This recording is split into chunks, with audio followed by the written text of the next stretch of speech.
오늘 본문은 사도행전에 나오는 사도 바울의 설교 중에 가장 비장한, 가장 엄숙한, 그리고 가장 결연한 내용을 담고 있는 고별 설교입니다. 사도 바울이 이제 사도행전의 전반부는 베드로가 이끌어가요. 예루살렘과 유대아 지역으로 가고, 이제 안디옥 교회 13장에 딱 가는 순간부터 이제 사도 바울이 후반부를 이끌어갑니다. 그리고 땅끝까지 막 1차, 2차, 3차 전도여행을 가고, 3차 에베소에서의 전도여행, 거기서 두란노 선을 세워서 정말 놀라운 능력, 성령의 표적, 말씀의 능력이 나타난 그 모든 사역을 마친 다음에 바울이 오늘 17절에 보면 밀레도라는 에베소에서 50km 떨어진 지역으로 가서 이제 예루살렘으로 나는 가겠다. 왜 가냐면 오늘 21절에 보면 성령의 22절에 성령에 매여 간다는 거예요. 성령이 이끄신다. 성령이 이끄시는데 22절에 무슨 일을 당할지 모르고 23절에 보면 결박과 환란이 기다린다고 분명히 말씀하신 거예요. 여러분, 보통 성령의 감동은 우리가 예언적인 감동이라고 말하고요, 내 감동일 수도 있고 누군가의 말해줄 수도 있죠. 누군가 정말 예언의 은사가 있고 기도를 깊이 하시는 분이 이 길을 가면 결박과 환란이 기다립니다라고 말하면 보통은 안 갑니다. 가지 말라는 뜻인가 봐요, 이렇게 받아들이죠. 그런데 사도 바울은 결박과 환란이 기다린다는 말을 내가 예수 그리스도를 위해서, 오늘 보시면 24절에 이런 고백을 합니다. 복음을 증언하는 일에 마치려면 내 생명을 아끼지 않는 돌파의 계기로 삼기려고 갑니다. 결박과 환란이 사명을 막지 못한다. 굉장히 이례적인 장면입니다. 예언이 나중에 또 앞에 본문에서나 뒤에 본문에도 나오거든요. 예언하는, 처녀로 예언하는 분들이 막 예언해 주는 거, 결박과 환란이 있다, 고난이 있을 거고 체포될 겁니다. 그러면 보통 그래요? 그럼 안 가라는 뜻인가요?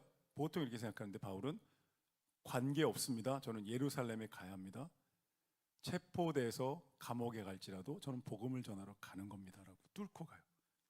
여러분, 고난이, 삶의 어려움이 우리의 사명을 막지 못한다는 영적인 원리를 우리에게 알려줍니다. 근데 이 이제 성령 안에 성령님이 가라고 하신 거예요, 예루살렘에. 그래서 가기 전에 이제 밀레도에서, 오늘 17절 보십시오. 밀레도에서 에베소의 교회 장로들을 청합니다.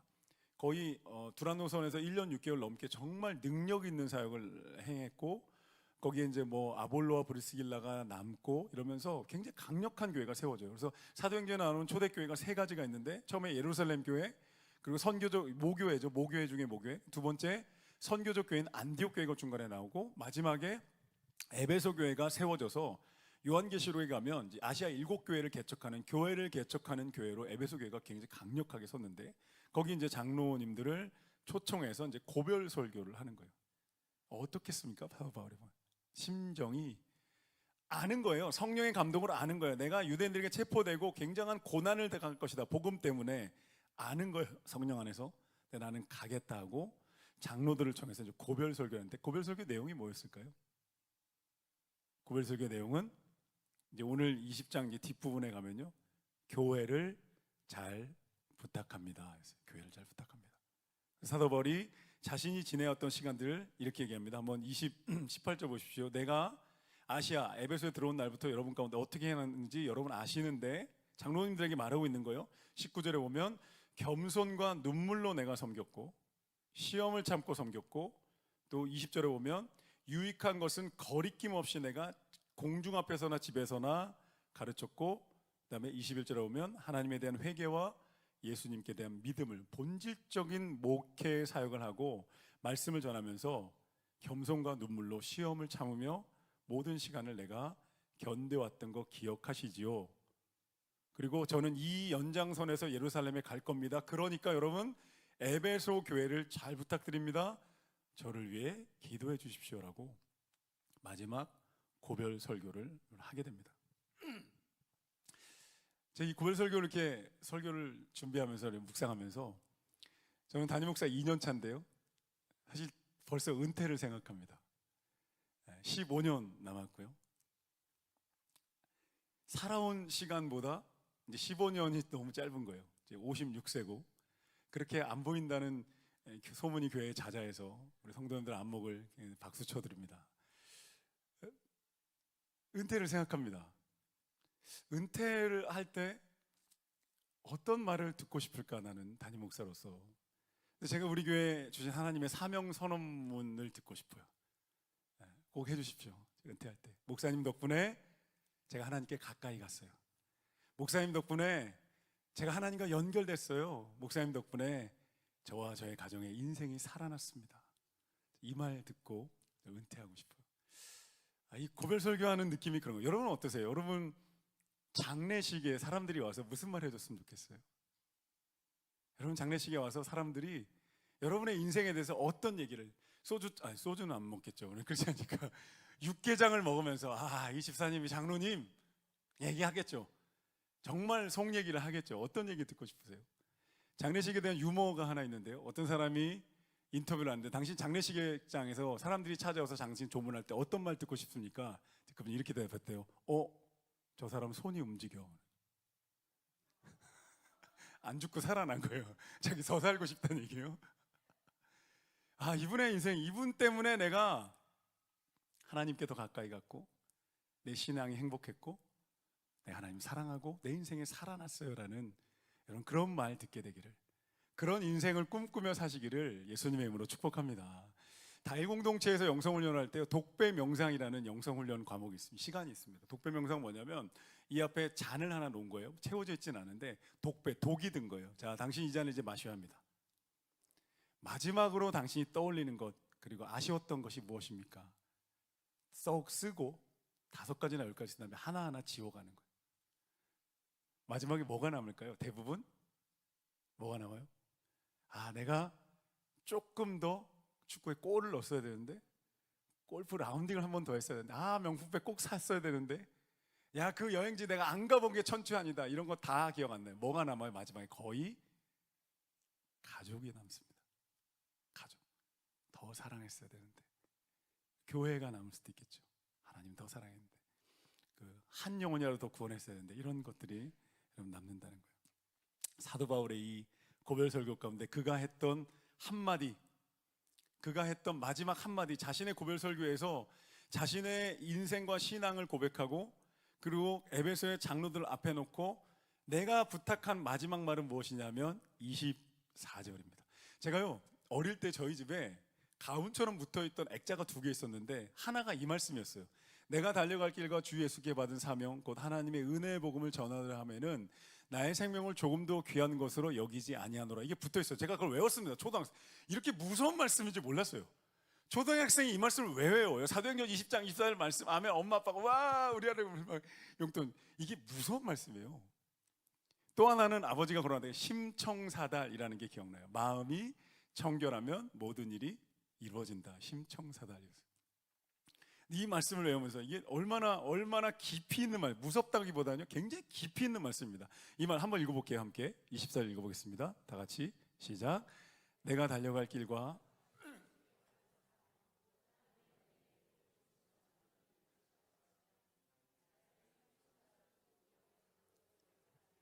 아멘. 말씀의 사도 바울이 말하고자 하는 말은 뭐냐면 사명이 생명보다 귀하다는 거예요. 잘 생각해 보십시오. 우리는 목숨이 제일 귀하죠. 살아야 되잖아요. 일단 뭘 살아야 내가 뭘 하든 행복하든 일을 이루든 취업을 하든 결혼하든 꿈을 꾸든 내가 살아야 돼. 목숨이 제일 중요하죠, 인생에서. 그런데 사도 바울 뭐라고 하냐면 생명보다 사명이 귀하다. 다른 말로 바꿔볼게요. 사명이 생명을 완성시킨다. 한번 따라해보세요. 사명이 인생을 완성합니다. 그러니까 사명이 더 귀하다는 거예요. 사명이 없는 인생은 살아있는 것 아니라는 거예요. 사명이 없는 인생은 매듭짓지 못한 보자기 같다는 거예요. 그릇 같다는 거예요. 그냥 텅 비고 흘러넘치고 흘러내리고 잃어버린 인생일 수밖에 없다는 것을 사도 바울이 우리에게 이야기해 줍니다. 여러분 인생을 바라보는 관점이 2가지가 있습니다. 세상을 쭉 돌면 하나는 그냥 우연히 던져진 존재라는 거예요. 실존주의자이기도 하고 또 진화론이나 무신론자들의 관점이기도 합니다. 그냥 던져졌다는 거예요. 우연히. 어떻게 하면 살아내라는 거예요. 그냥 흰 도화지에 어떻게든 그려서 그 불안감이나 무서운 감정을 이겨내고 살아보라는 거예요. 어떻게 그게 당신의 운명이야 이렇게 말해요. 결국 결론은 어디로 가냐면 고아의 영으로 가거나 허무함에 빠집니다. 그럴 수밖에 없잖아요. 내가 우연히 던져진 존재인데 뭐가 남아요? 그냥 허무한 거예요. 불안한 거예요. 고아의 영에 빠진 현대인들의 모든 마음의 질병, 육신의 질병 밑에 뿌리에는 고아의 영이 있어요. 그런데 또 하나의 관점은 뭐냐면 나는 창조주 하나님이 사랑과 목적을 부여한 존재다라는 거예요. 할렐루야. 할렐루야. 이게 성경적 세계관입니다. 사랑과 목적을 부여받은 존재가 고아일 수 없고 공허할 수 없고 혼란이 있을 리가 없죠. 사랑을 주셨고 목적을 주셨다고요. 내가 내 인생의 주인이 아니고 내가 내 생명의 주관자가 아니에요. 내 인생에 내가 주관하지 않아요. 그냥 내가 가지고 있는 몇 가지 권한을 가지고 내 인생을 만들어가고 있는 결정권이 좀 주어졌을 뿐이죠. 내 인생을 내가 주관한다면 내가 태어나고 싶은 것, 머리 색깔, 외모, 키 내가 다 결정해야죠. 내 언어, 죽을 날도 결정하고 죽음도 생명도 내가 주관한다면 죽었다 돌아와야 되는 거예요.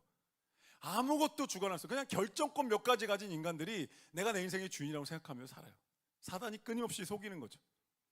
진짜 나를 지으신 내 인생의 주인이신 하나님, 내 생명의 주관자이신 하나님을 만나지 못하게 사단은 어떻게든 막아요. 막는 결과로 고아의 영에 빠져 인간들은 끊임없이 내면이 허물어져 갑니다. 사랑하는 성도 여러분, 우리 인생의 주인 되신 하나님을 여러분의 아버지로, 여러분의 구원자로 예배하며 사랑할 수 있기를 예수님의 이름으로 축복합니다. 생명의 주관 되신 하나님을 믿으면 죽음이 두렵지 않은 거예요. 죽음은 슬픈 거지요. 가족들과 헤어지는 건 슬퍼요. 그러나 죽음이 두렵진 않은 거예요. 문을 열고 나가는 거예요. 그 인생 가운데 목적이 부여되고 사랑이 부여된 존재라는 것, 여러분 그런 마음과 그런 존재감과 정체성을 가진 인생이 불안할 리 없고 방황할 리 없는 거예요. 길을 찾느라 시간은 좀 필요하겠죠. 목적이 사명이라는 거예요. 사명. 이 사명이 우리 인생을 이끌어가는 엔진이 되고 우리 인생을 완주할 수 있게 하고 상급을 가지고 열매 맺게 하는 그런 근원이 됩니다.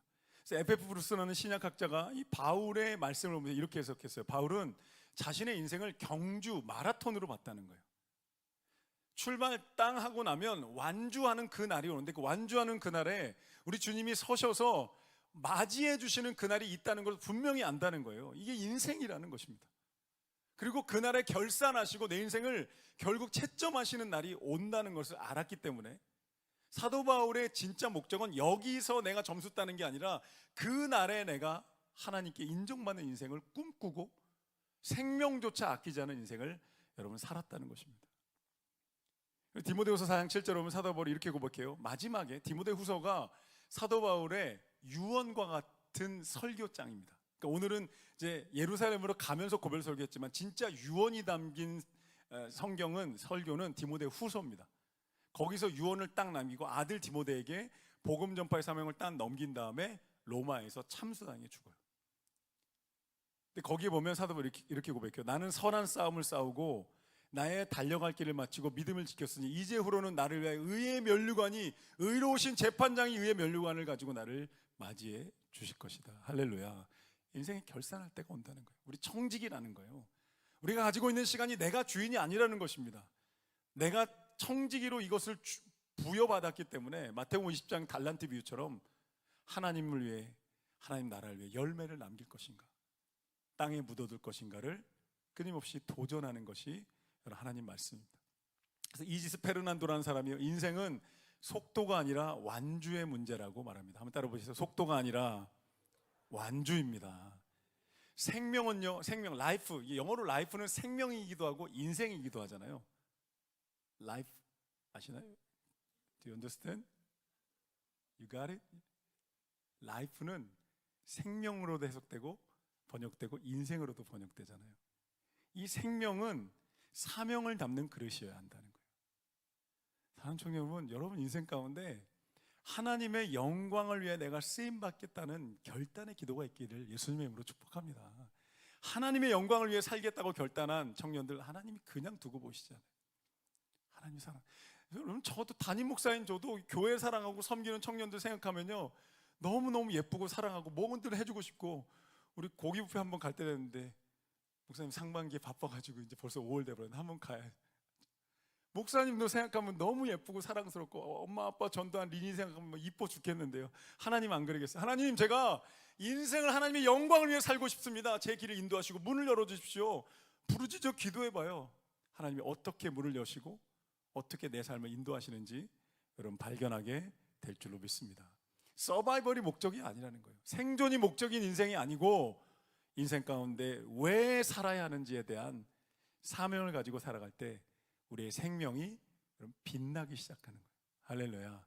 빛나는 거예요. 살아있다는 거예요. 살아있음을 느끼는 거죠. 그 가슴 벅찬과 뿌듯함을 느끼는 거예요. 여러분 그게 얼마나 감사해요. 제가 목회자로 지금 한 26년 이렇게 살아가고 있는데요. 내가 목회자 힘듭니다. 근데 너무너무 감사합니다. 너무너무 힘듭니다. 근데 너무너무 보람됩니다. 정말 가슴 뿌듯하고 잠을 자다가도 깨서도 막 가슴이 막 두근거리는 것은 우리 교회를 통하여서 우리 함께한 사역을 통해서 누군가의 인생이 살아나고 누군가 예수님 믿고 어떤 가정에 은혜가 임했다는 이야기를 들었을 때 그게 막 가슴을 채워요. 이게 살아있다는 거죠. 돈 주고 이 감정 어떻게 사겠어요? 하나님이 주시는 기쁨과 감정이 우리 안에 있다는 것입니다. 할렐루야. 생명을 빛나게 하는 것은 사명이고 사명이 있는 인생은 하나님의 영광을 드러내게 되는 줄 믿습니다. 사도 바울이 오늘 말씀 보면요, 사명을 증언할 때 내 생명을 귀한 것으로 여기지 않는다는 이 말씀이 어떤 장면을 떠올리게 하면요, 내 아이가 불타는 집에 아직 머물러 있을 때, 집이 불타고 있는데 내 아이가 있어요. 엄마 아빠가 생명을 아낄까요? 내 아이가 지금 불타는 집 건물 안에 있어요. 뭐 유치원이든 우리 집이든 여러분 그런 일이 없게 되기를 예수님으로 축복합니다.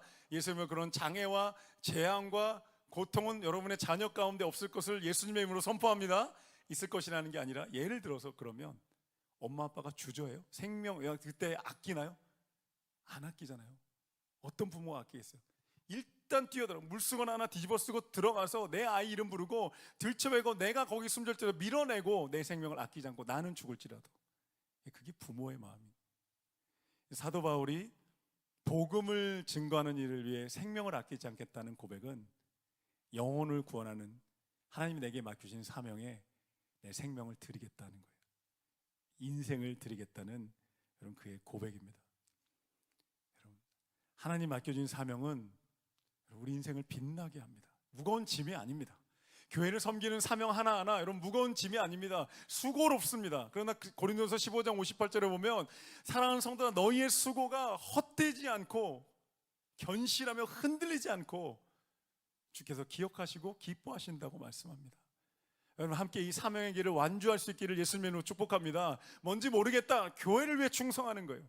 교회를 통해 하나님 일하시기 청년 모르겠다. 교회에 충성하고 하나님 사랑하며 예배하다 보면 하나님 이끄시는 문이 있다는 거예요. 하나님 부어주시는 축복이 있고 하나님이 채워주시는 은혜가 있다는 거예요.